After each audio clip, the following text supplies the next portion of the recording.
siang hari ini. Bismillahirrahmanirrahim. Assalamualaikum warahmatullahi wabarakatuh. Terima kasih Bapak Ibu yang telah menyempatkan hadir dan meluangkan waktu untuk dapat mengikuti webinar siang hari ini. Sebagai informasi, webinar siang hari ini diselenggarakan oleh HR Wiki Indonesia menggunakan Zoom berlisensi, dan tema webinar hari ini yaitu Performance Management, Planning, dan Komitmen. Baiklah, sebelum acara inti dimulai, marilah kita mengucapkan basmalah secara bersama-sama. Bismillahirrahmanirrahim. Selanjutnya, izinkan saya, Gus Yalja, selaku moderator, membantu dan mendampingi acara webinar pada kesempatan kali ini. Dan untuk para peserta, mohon dapat memperhatikan dan mematikan suara, juga mentaati aturan yang sudah disampaikan. Sebelum inti acara dimulai, saya akan membacakan CV singkat narasumber terlebih dahulu. Baik, untuk CV narasumber kita pada siang hari ini, saya sampaikan ya. Sudah hadir Bapak Hidayat Mufti. Narasumber kita siang hari ini, yaitu Bapak Hidayat Mufti. Beliau alumni IKIP Bandung, Bahasa Asing tahun 1990.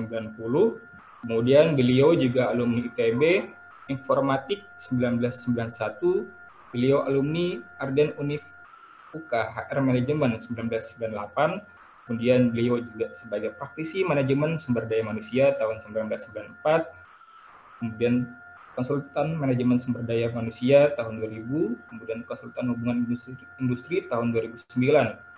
Beliau juga aktif sebagai co-founder Sekolah SDM Indonesia dimulai tahun 2002. Kemudian kesibukan beliau saat ini sebagai trainer dan juga mentor di HR Asia Singapura, kemudian di Bonn Singapura, dan Ethos Kerja Indonesia. Tadi CV dari moderator dan narasumber kita, mohon maaf. Baiklah, alhamdulillah narasumber sudah hadir pada webinar kesempatan ini, dan selanjutnya marilah kita langsung saja sambut narasumber pada acara siang hari ini, yaitu Bapak Hidayat Mufti. Waktu dan tempat dipersilakan. Silakan Bapak. Oke, terima kasih Pak Gusti ya. Kalau suara saya agak kurang jelas, ini saya ada di sekitar dalam keadaan suara mesin. Ya. Oke. Hari ini adalah pertemuan yang kedua. Kita masih membahas soal performance management, ya. Performance management. Jadi pertemuan pertama itu sudah saya bawakan, itu adalah pengantar, ya. Coba kita mulai masuk ke share screen dulu ya.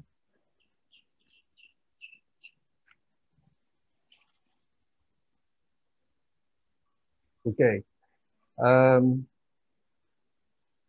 Jadi ini pertemuan kali ini adalah pertemuan yang kedua, dan kita masuk di performance management itu kan kemarin saya sampaikan ada dalam satu cycle itu ada apa? Ada empat tahap, ya. Ada 4 tahap.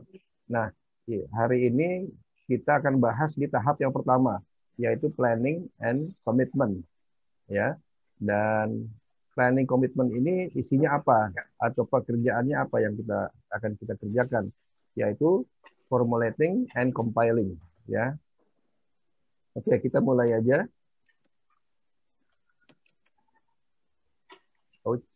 Oke. Nah, ini yang katanya Gading Martin. Oke. Jadi hari ini kita akan bahas rundown-nya.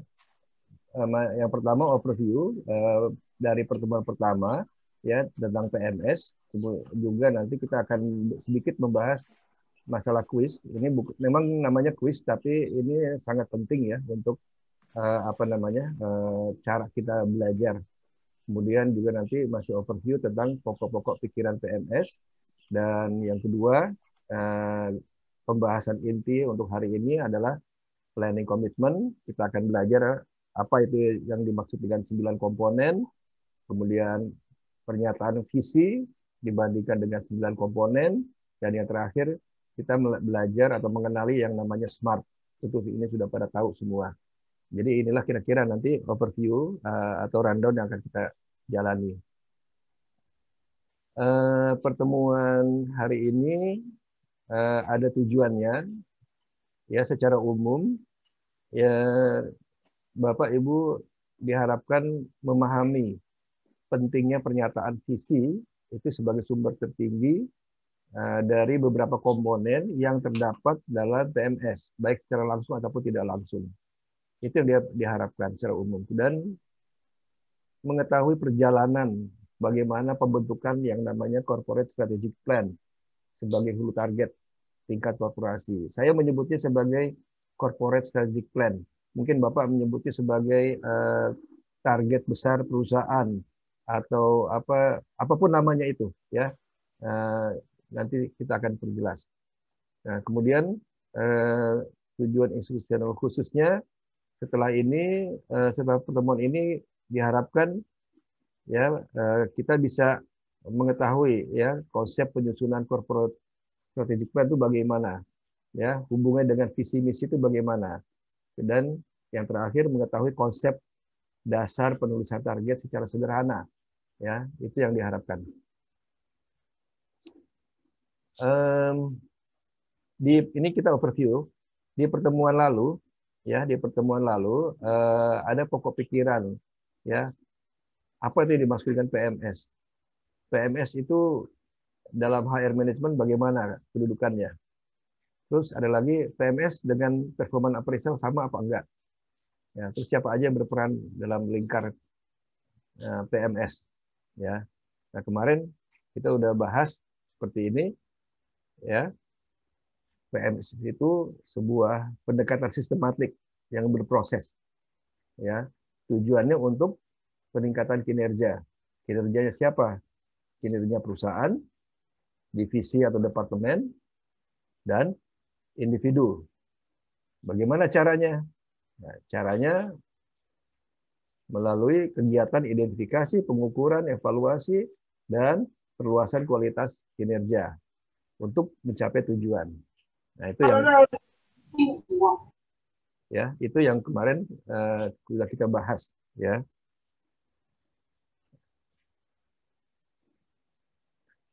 Nah, kemarin ada kuis yang saya sodorkan. Ini dalam rangka memahami proses pendekatan sistematik, ya. Kenapa saya sengaja kasih kuis, ya?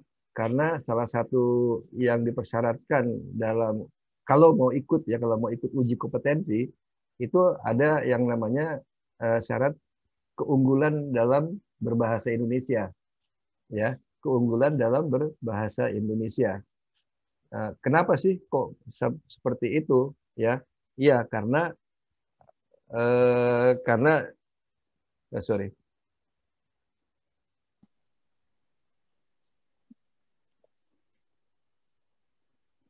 Karena setiap hari kita ini dengan tanda kutip ya dididik membiarkan atau mengabaikan logika berbahasa, ya. Contohnya seperti ini. Saya kasih 3 contoh. Misalnya begini, seorang bapak menyuruh anaknya ke warung, bilang gini, "Nak, beli aqua." Si anak ke warung. Anaknya bilang ke toko penjaga toko, "Beli aqua." Sama penjaga si tukang warungnya itu dikasih minuman mineral. Mereknya Le Mineral. Kemudian sama si bapak diminum. Dari situ kita lihat tidak ada kesan kesalahan, ya. Bapaknya pertama bilang belikan aqua. Yang dibawa pulang Le Mineral, diminum, tidak ada masalah, ya. Atau contoh kedua, kita datang ke warung pinggir jalan, warung mie, kita bilang, "Pak, mie rebus Pak, Indomie rebus 1 dibuatkan sama penjual Indomie itu. Ya. Yang dimasak apa? Mie sedap. Dikasih ke kita dan kita makan. Ya. Tampaknya biasa-biasa aja. Ya memang biasa aja, tidak ada masalah. Ya. Tapi di kejadian-kejadian inilah yang mendidik gitu ya, tanda kutip, format cara kita berpikir itu dianggapnya suatu pembenaran. Ya. Nah, makanya kuis ini saya hadirkan untuk meriset, memperbaiki cara-cara. Karena yang tadi dari 2 cerita tadi, kesannya tidak ada yang salah, maka dianggap benar. Ya, karena dianggap benar, ya makanya dianggapnya benar semua. Ya, kan ada tuh jargon ideologi mana gitu ya, kebohongan yang diulang-ulang akan dianggap jadi kebenaran gitu ya, kira-kira seperti itu. Ya. Nah, sama seperti dalam pekerjaan kita nih, contohnya orang HRD misalnya, ada karyawan yang meninggal gitu, ada karyawan yang meninggal, terus ada yang tanya, Pak, itu karyawan yang meninggal dapat pesangon apa enggak? Menurut Bapak Ibu dapat pesangon enggak? Saya jawab enggak. Heboh orang-orang. Mungkin Bapak Ibu juga mungkin heboh ya. Oh, kok bisa Pak, di undang-undang kan itu bilang begini diatur Pak, yang meninggal. Iya, enggak. Ya. Nah, yang dapat pesangon itu bukan yang meninggal, tapi keluarganya, ahli warisnya. Ya, bukan yang meninggal. Bagaimana kita mengasih uang ke taruh dalam kuburan gitu, nggak mungkin kan ya. Ya, tapi keluarganya, ya ahli warisnya yang dapat pesangon. Oh iya ya, tapi saya bilang tetap nggak dibayar. Saya bilang, kenapa? Yang didapatkan keluarganya itu bukan pesangon. Apa Pak? Hak yang semestinya dia dapat, yang diatur oleh undang-undang. Loh, bedanya apa? Ya beda. Kemarin saya udah jelaskan. Beda. Hak itu ada 3, terdiri dari 3 komponen, ya kan? 1 apa? Pesangon. Yang kedua, penghargaan masa kerja. Yang ketiga, penggantian 15%. Kalau cuma bilang pesangon aja, berarti dia cuma dapat 1 dong. 2 elemennya nggak dibayarkan, kan kasihan. Ya, itu bedanya. Jadi logika seperti itu yang yang kita udah terbiasa dididik untuk salah, membiarkan ya. Makanya saya coba angkat kuis ini untuk melatih. Ya. Siapa yang udah bisa, yang sudah mengerjakan atau yang berani untuk jawab ini dari kuis ini? Ada nggak? Silakan angkat tangan. Nanti Pak Moderator akan kasih kesempatan. Ada? Ada yang mengerjakan? Enggak ada. Kepada para peserta, silakan. Ada yang berani mencoba, ayo. Ada yang berani mencoba. Jangan takut salah, jangan malu ya. Nanti kita nggak tahu yang benarnya bagaimana. Iya.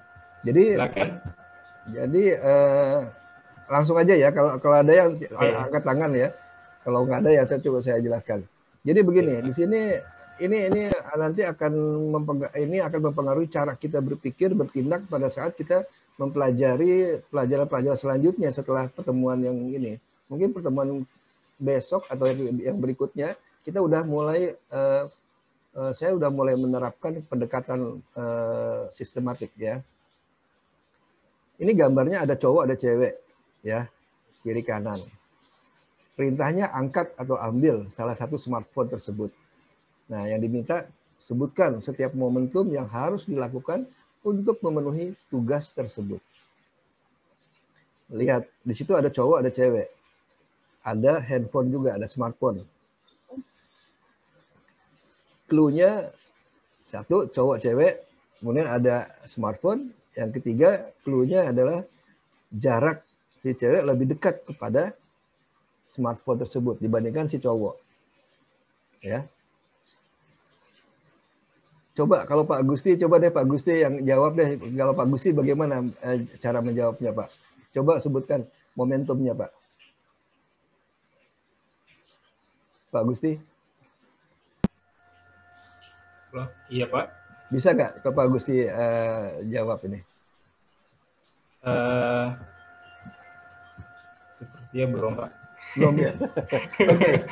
Di sini ada pilihan. Jadi yang harus kita lakukan adalah kita tentukan kita mau cerita tentang si cowok atau tentang si cewek. Selalu harus clear. Ya, harus jelas. Kita mau cerita tentang si cowok atau si cewek itu dulu. Ya.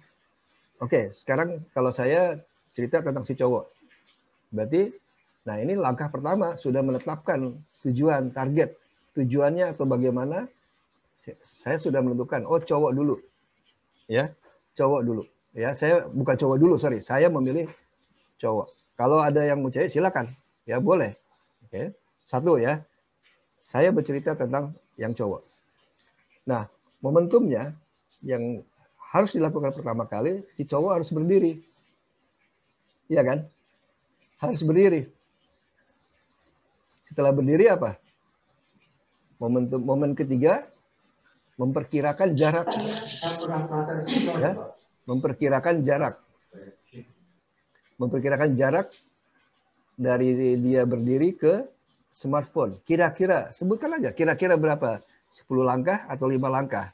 Tentu jumlahnya lebih besar dibandingkan kalau cewek kan, karena dia jaraknya lebih dekat. 10 langkah misalnya. Kemudian setelah memperkirakan jarak, mulailah melangkah.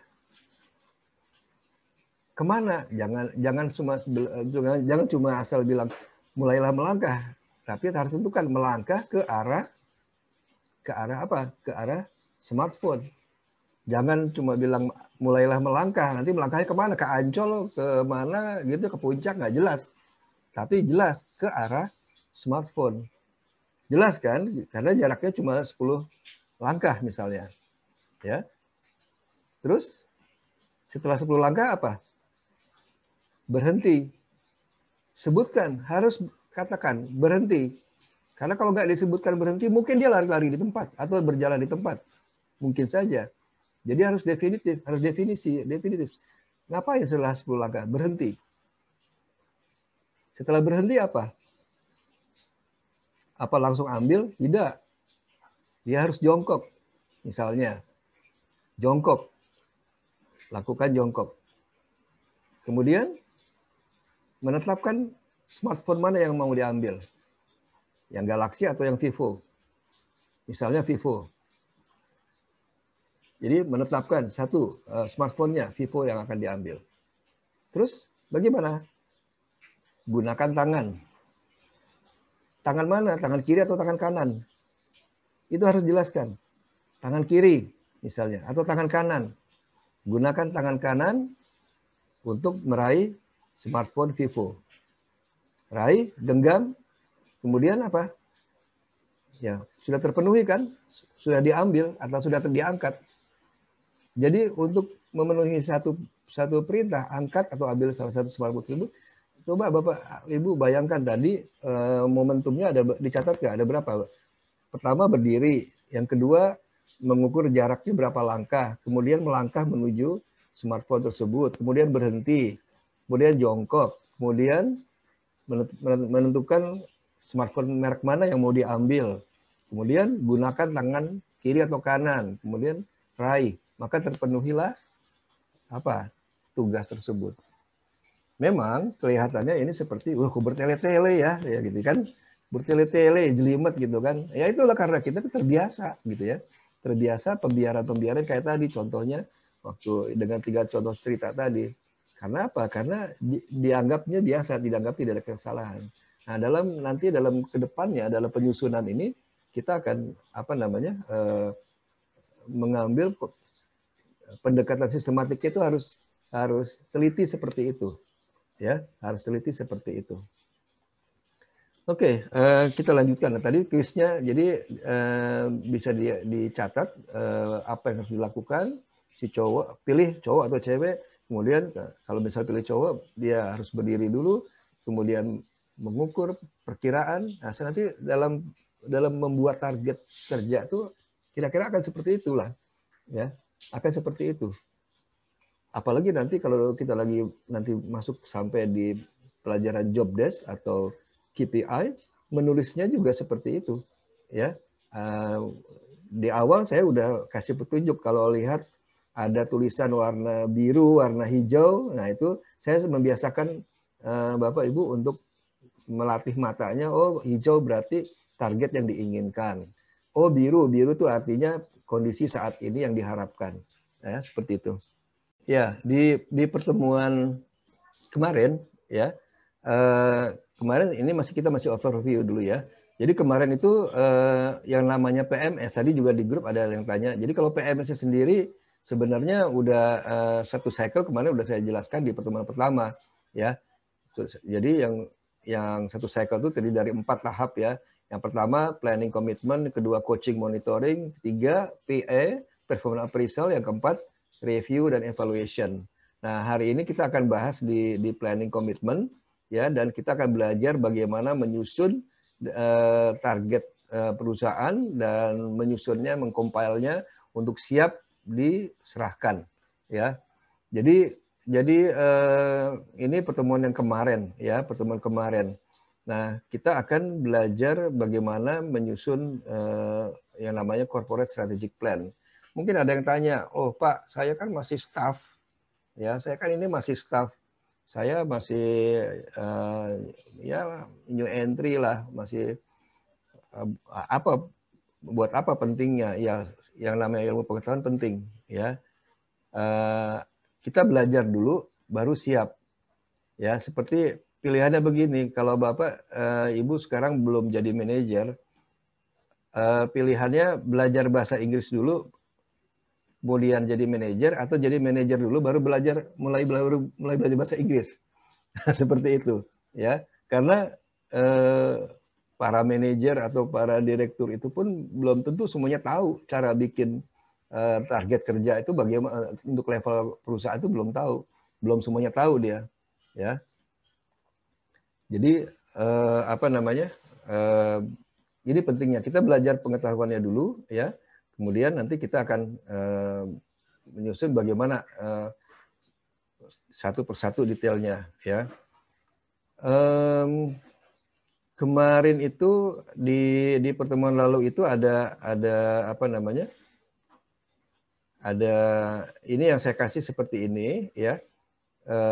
Sebenarnya ada ini ya, apa namanya, kalau SKKNI-nya yang sebenarnya itu yang di-share, dikasih dari Pak Dwi ya. Mudah-mudahan Pak Dwi ada hadir di sini. Kalau sedangkan saya membuatnya dalam bentuk Excel ini sebenarnya tata letaknya saya yang bikin ya. Tapi isinya mengacu kepada SKKNI itu. Kenapa saya bikin tata letaknya seperti ini? Kemarin di pertemuan pertama saya mengelompokkannya, tata letaknya itu mengelompokkannya berdasarkan Innova Learning dari Profesor Ulrich. Ya, di sini ini nomor-nomor ini bukan nomor unit kompetensi, bukan. Ini cuma nomor penomoran biasa. Ya, jadi nanti kalau bicara organizational structure, lihat di file kompetensi yang dibagikan oleh Pak Dwi ya. Kemudian, oh ya tadi ada pertanyaan di grup juga kalau mengenai kompetensi untuk PMS itu tidak ada unit kompetensinya. Jadi kemungkinan tidak ada uji kompetensi khusus PMS, tidak ada. Tapi hal-hal yang berhubungan dengan PMS ya itu ada unit kompetensinya dan tentu itu akan diuji. Itu yang akan diujikan ya. Nah, kita belajar satu persatu, semuanya kita akan bahas nanti di pertemuan berikutnya ya. Oke,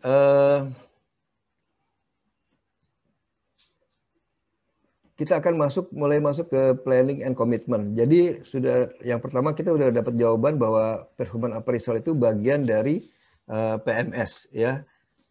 Tadi sudah dilihat ininya, skemanya ya. Ya, PA bagian dari dari PMS ya. Nah, sekarang kita akan fokus ngebahas bagaimana membuat corporate strategic plan. Oke. Nah, seperti biasa atau bahwa semuanya itu harus berawal dari yang namanya visi. Ya, kemarin saya sebutkan kalau di perusahaan itu visi itu adalah sesuatu yang tertinggi gitu ya. Diibaratkan kalau negara itu kira-kira seperti apa namanya? Seperti ideologi gitu lah ya. Seperti ideologi negara atau dasarnya. Ya, jadi itu tertinggi. Nah, nanti dari ideologi negara atau dari visi itu nanti di breakdown atau diturunkan dalam bentuk apa ya? Kalau negara dalam bentuk undang-undang dasar. Nah, nanti undang-undang dasar diturunkan lagi jadi undang-undang, peraturan pemerintah, peraturan presiden. Nah, diturunkan lagi jadi apa? Peraturan menteri, keputusan menteri, diturunkan lagi, nah, begitu seterusnya. Tapi semuanya ujungnya awalnya adalah visi atau kalau negara adalah ideologi negara. Jadi sama seperti di perusahaan, ya visi bisa berubah, ya boleh dirubah. Tapi sekali berubah, berarti ada kemungkinan itu harus dilihat nanti di bawah turunannya juga harus diperbaiki. Ya sama seperti ideologi negara, kalau dirubah, diperbaiki, maka yang di bawahnya juga ikut harus diperbaiki atau dirubah. Ya. Nah, kalau visi itu yang rancang itu sebenarnya C-level dan D-level. C ini apa sih maksudnya?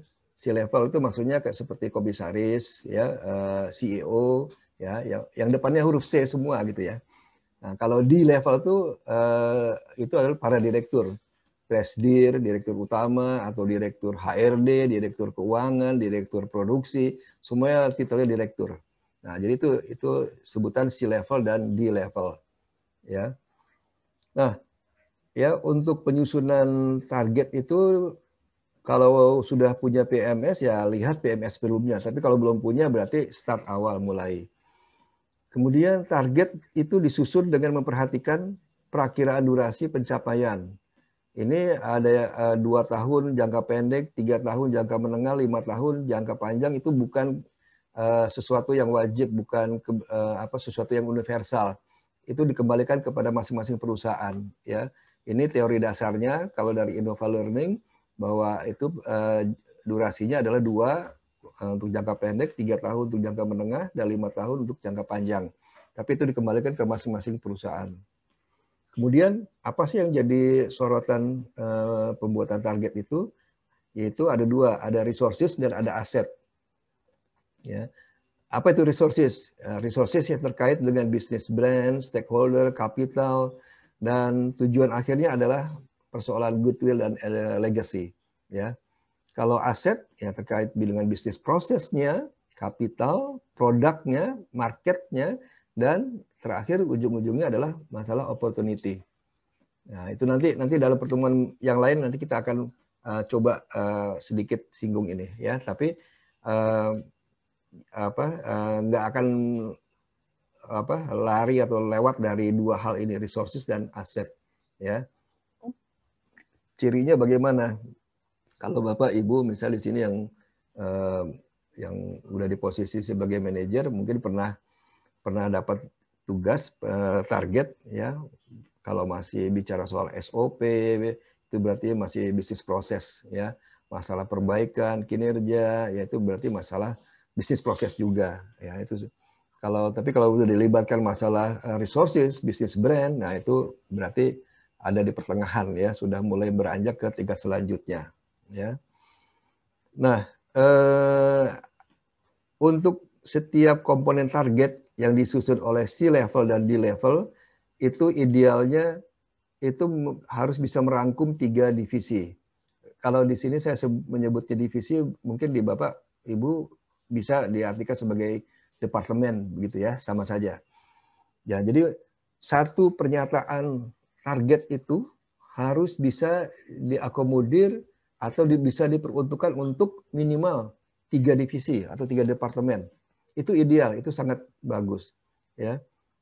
Dan setiap divisi atau departemen setidaknya memiliki 6 minimum dari 9 komponen.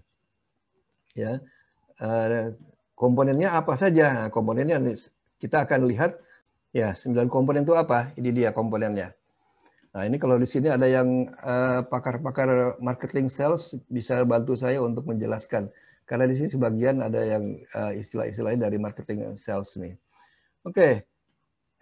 komponennya ini ya, komponennya ada 9. Nah, kita lihat yang pertama business plan ya. Komponen pertama adalah business plan. Jadi untuk level corporate ini nanti C-level harus membuatkan pernyataan. Nah, ini pernyataan formal atas tujuan berdirinya sebuah bisnis serta alasan mengapa pendirinya yakin bahwa tujuan tersebut bisa dicapai dan strategi apa untuk pelaksanaan ya untuk mencapai tujuan tersebut. Nah, ini C-level harus bisa menjelaskan nih, menuliskan apa pernyataannya ya. Kemudian di level juga begitu. Kalau C-level itu selalu turunnya visi yang dijadikan pegangan. Sedangkan di level itu yang jadi pegangannya adalah berbasiskan kepada misinya ya, berbasis kepada misi. Dan ini kan semua harus mengikuti visi misi. Makanya tadi saya bilang visi itu level yang tertinggi gitu ya. Ibarat kalau negara itu dasar ideologinya yang paling tinggi ya. Jadi dia harus dibuatkan apa ininya, bisnis plannya seperti apa ya, dari si level, dari di level juga seperti apa. Nah, di sini pada saat penyusunan ini sebaiknya 2 orang ini duduk bersama gitu ya. Duduk bersama, jangan bikin sendiri-sendiri. Kenapa? Karena kalau saya nggak bilang salah ya, kalau tidak tepat saja, tidak tepat itu saling berdampak ya. Si level salah menyusun akan berdampak kepada di level. Begitu juga di level salah menyusun akan salah mengakses apa yang diinginkan oleh si level. Begitu. Jadi memang di sini ada apa namanya, kritikalnya ada 2 ya, kritikal poinnya itu ada 2. Jadi saling apa namanya, saling berakibat ya. Kemudian komponen kedua adalah deskripsinya, deskripsi dari bisnis proses ya. Nah, si level tuh harus bisa gitu ya, harus bisa menjelaskan apa namanya, bisnis sustainability-nya itu seperti apa ya. Nah, saya ambil contoh begini, ada satu perusahaan di Cilandak sana, dia perusahaannya bisnisnya mau jadi apa, dari visinya ya, mau jadi perusahaan expert dalam bannya bukan ban mobil, tapi ban yang besar itu, yang buat earth mover, buat yang mobil-mobil pertambangan ya, yang bannya tuh lebih besar dari rumah kita ya. Ya.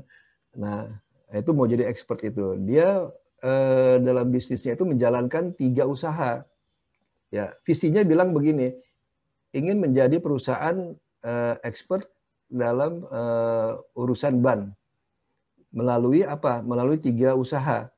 Pertama, memproduksi ban. Yang kedua, maintenance ban. Yang ketiga, perdagangan ban.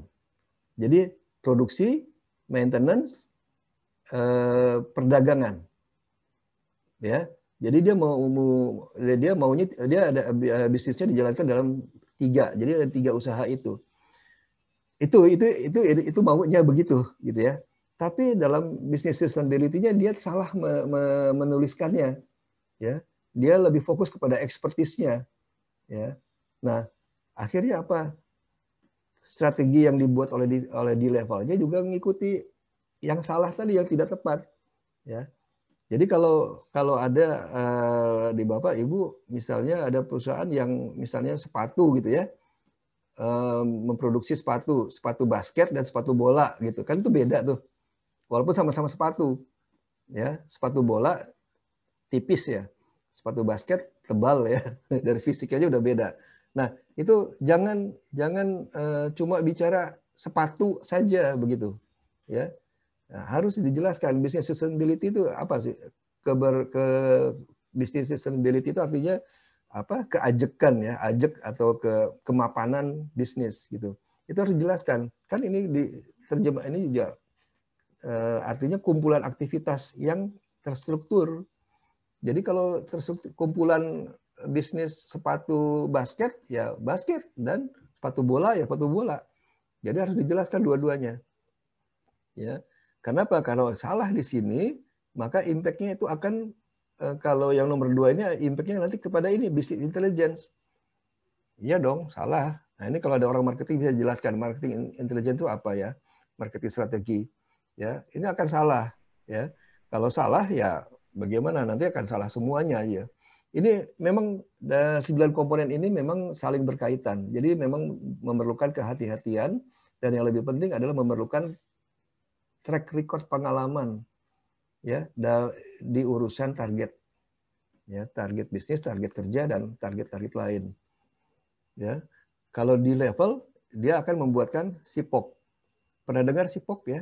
SIPOK itu singkatan dari supplier, input, proses, output dan customer. Nah, ini nanti akan dijelaskan ya. Bisnis intelijennya kumpulan teknik dan alat ya untuk mentransformasi data mentah menjadi informasi. Jadi di sini akan lebih banyak membahas apa itu data, apa itu informasi. Ya, Bapak Ibu tahu bedanya antara data dan informasi? Kalau informasi adalah data yang berharga. Jadi data kalau dia dianggap berharga, makanya itu disebut sebagai informasi. Kalau data tidak dianggap tidak berharga, ya cuma disebut sebagai data saja. Ya, itu prinsip dari data dan informasi. Jadi C-level harus bisa menjelaskan marketing strateginya bagaimana, ya, harus membuatnya untuk sustainability-nya itu dia, ya. Dan ini kalau salah dalam atau tidak tepat dalam dalam penyusunan, maka nomor 2 dan 3 berantakan semuanya, ya.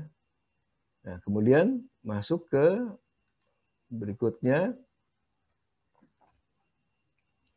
komponen yang keempat sampai ketujuh. Komponen keempat research and development, ya. C-level harus bisa menuliskan kompetitor analisis dan market research-nya itu seperti apa, ya. Di level juga harus bisa menerjemahkannya sebagai satisfaction survey, ya. Nah, Bapak Ibu paham ya bedanya di sini? Saya menuliskan indikator, ya. Saya yakin secara bahasa udah pada tahu deh. Tentu tahu ya bedanya indikator dengan katalisator. Tahu kan?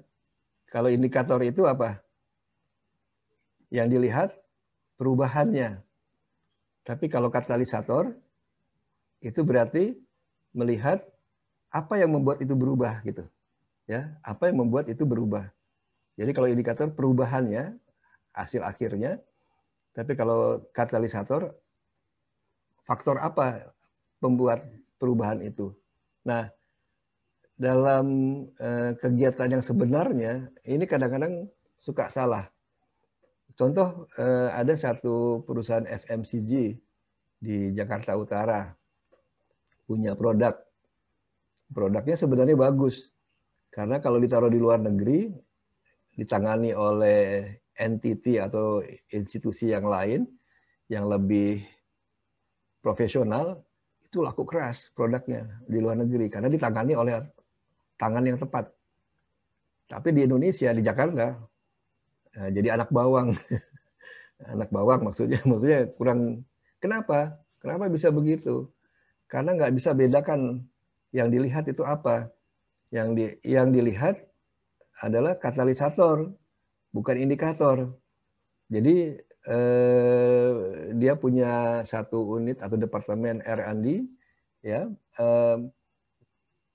melakukan uji cobanya bukan berdasarkan faktor-faktor perubah, tapi berdasarkan hasil akhir. Ya, jadi mereka nggak tahu bisa berubah kayak begini karena sebab apa, dia nggak tahu sebabnya itu apa. Ya, yang dilihat tuh cuma akhir-akhirnya aja, ya. Nah, begitu. Jadi ketika melakukan penjualan, penyebaran produk, salah strategi, ya. Nah, jadi kompetitor analisis, ya, karena apa, kompetitor analisisnya salah gitu ya, karena dia lihatnya kok katalisator bukan indikator. Kemudian di level satisfaction survey, ya, mungkin sebagian udah ada yang melakukan satisfaction survey untuk employee ya.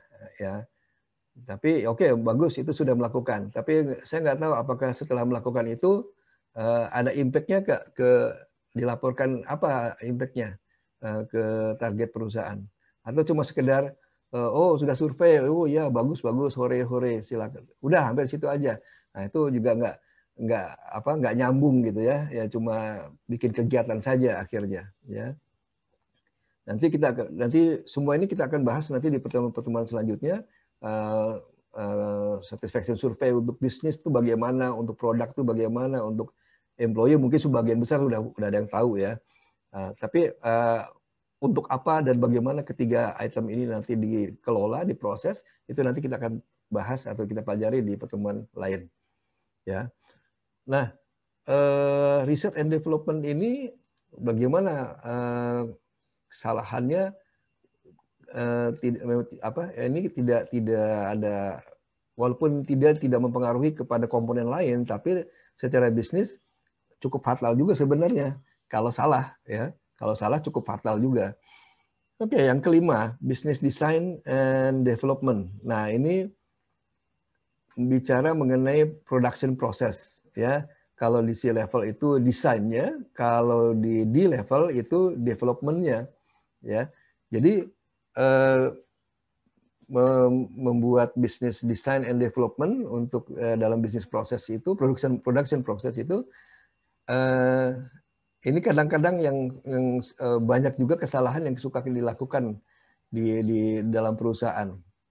Di tempat Bapak Ibu bekerja, mungkin ada unit kerja yang namanya MR, Management Representative, atau QA, atau apa yang namanya yang mengurusi ISO semacam itulah ya, dokumen kontrol dan lain-lain.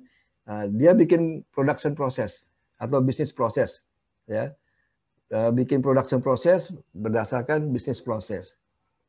Bagaimana cara bikinnya dia datang ke bagian produksi, dia catat semua, oh begini-gini dari hulu ke hilir bagaimana prosesnya begitu, terus digambarkan, jadi dipajang di tengah-tengah kantor.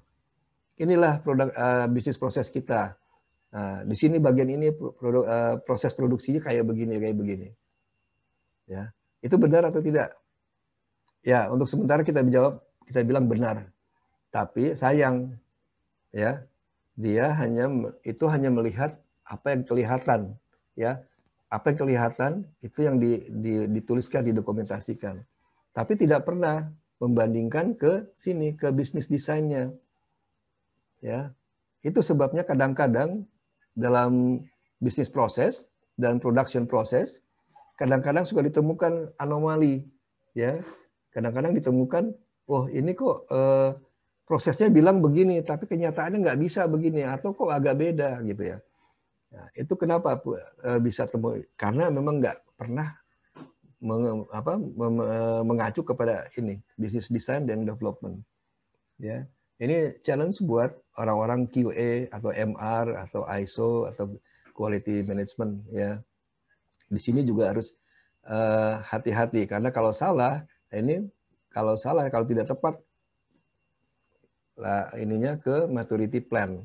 Ya, ini juga masih manajemen maturity. Jadi akuntabilitas dan kesiapan organisasi memprioritaskan persyaratan, kepatuhan, compliance ya, dan visibilitas tingkat eksekutif.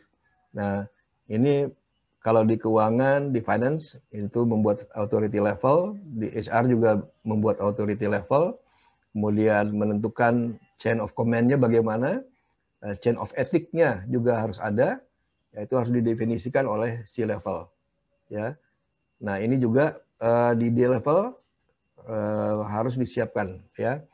Tapi ini hati-hati di nomor 6 ini akan salah kalau di nomor 5 terjadi kesalahan. Ya, ini critical point juga ya. Berikutnya nomor 7 product position ya. Nah, product position ini strategi untuk merancang penerimaan produk dan asimilasi pemasaran agar dapat tercipta kesan tertentu ya dalam ingatan konsumen.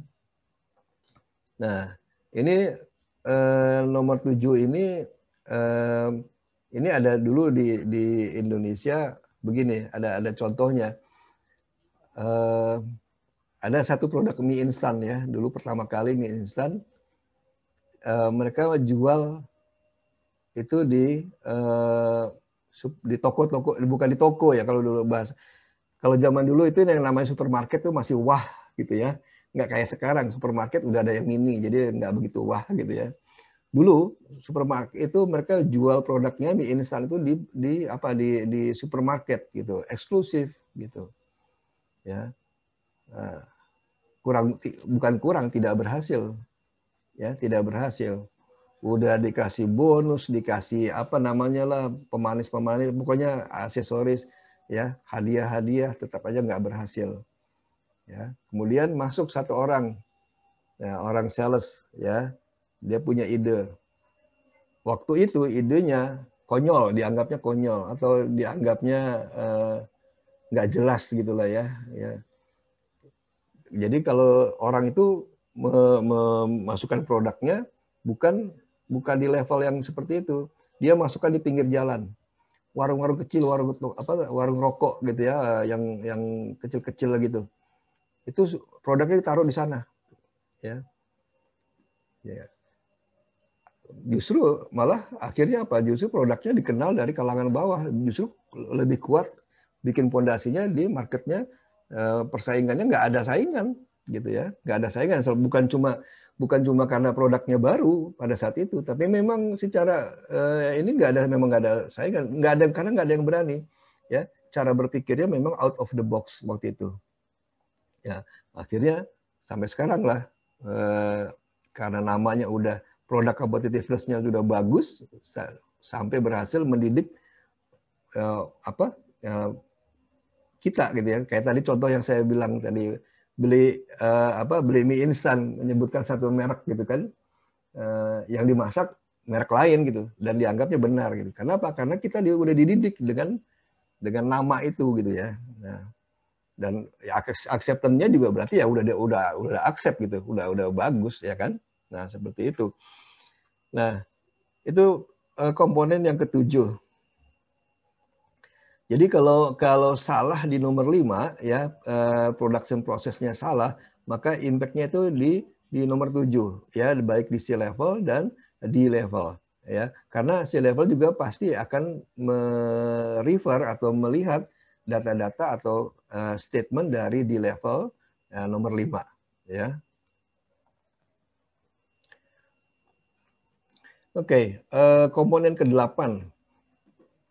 Yang komponen ke-8 ini masalah capitalization ya, yaitu lebih kepada pengelolaan keuangan dan pembiayaan pada aset ya, aset tetap dan tidak tetap, untuk mendapatkan keunggulan nilai atas kepemilikan perusahaan ya. Jadi C-level itu harus bisa financing ya, dan costing yang dengan dalam hal bisnisnya.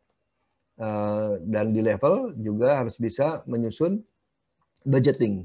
Mungkin sebagian dari Bapak Ibu sudah terbiasa untuk membuat budgeting, ada yang sudah membuat budgeting, tapi saya tidak tahu apakah hanya diberi kesempatan budgeting untuk departemen dan divisi saja, apakah sudah diberi kesempatan juga untuk menghitung ya, tanda kutip ya, menghitung budgeting untuk level yang ada di atasnya, level perusahaan ya, usulan. Mungkin kalau belum pernah, berarti usulannya usulan itu dibuatnya nanti oleh C-level dan para direktur ya. Nah, yang ke-9 yang terakhir ya, ini hanya general evaluation ya. Jadi dari 1 sampai 8 disusun oleh masing-masing oleh C-level dan D-level ya, sesuai kolomnya, nomor komponen 1 sampai 8 ya, dibuatkan summary-nya. Nah, summary itulah yang disebut sebagai corporate strategic plan, atau Bapak Ibu menyebutnya sebagai target besar perusahaan atau apapun lah namanya ya. Nah, itu adalah strategic plan yang siap untuk untuk nanti diturunkan menjadi target setting di departemen ya. dari penjelasan Bapak tadi yang saya tangkap memang banyak kesalahan persepsi di masyarakat kita. Selama ini kalau mendengar manajemen kinerja, kita cenderung identik mengatakan itu hanyalah penilaian kinerja. Pak tadi Bapak bilang bukan, Pak ya. Bukan. Nah, terus Pak, misalnya suatu usaha, katakanlah suatu lembaga, dia nggak pernah menerapkan PMS, baru hanya menerapkan penilaian kinerja. Terus dia mau menerapkan PMS, berarti harus start dari 9 langkah tadi ya Pak ya? Iya, begini Bu ya, saran saya, apa yang sudah terjadi, sudah dijalankan, misalnya Ibu tadi bilang, oh kita baru menjalankan performance appraisal aja. Ya. Tapi yang stage satunya tadi target corporate strategic plan-nya belum pernah dilakukan. Yang sudah berjalan, terus jalankan Bu. Ya, jangan berhenti. Jangan berhenti, karena kadang-kadang